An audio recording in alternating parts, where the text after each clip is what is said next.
വാർത്തകൾക്കും വിശേഷങ്ങൾക്കും Malayali online subscribe ചെയ്യൂ. എല്ലാ വാർത്തകളും മുടങ്ങാതെ ലഭിക്കാൻ ബെൽ ഐക്കണിൽ ക്ലിക്ക് ചെയ്യൂ.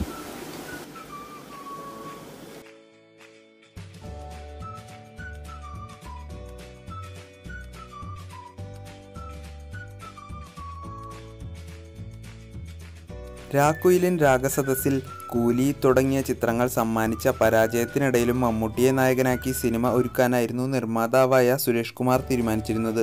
GS വിജയനെയായിരുന്നു സംവിധായകനായി തീരുമാനിച്ചിരുന്നത്.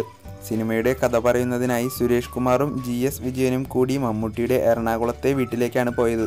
എന്നാൽ പിന്നീട് അത്ര നല്ല കാര്യങ്ങളല്ല അരങ്ങേറിയത്. തുടരെയുള്ള പരാജയവും GS വിജയൻ പുതിയ സംവിധായകനായതിനാലും മമ്മൂട്ടിക്ക് കഥ കേൾക്കാൻ അത്ര താല്പര്യം തോന്നിയിരുന്നില്ല. മനസ്സില്ലാ മനസ്സോടെയാണ് താരം കഥ കേൾക്കാൻ ഇരുന്നത്. തിരക്കഥ വായന പുരോഗമിക്കുന്നതിനിടയിൽ പെട്ടെന്ന് മമ്മൂട്ടി ഉറങ്ങിപ്പോയി.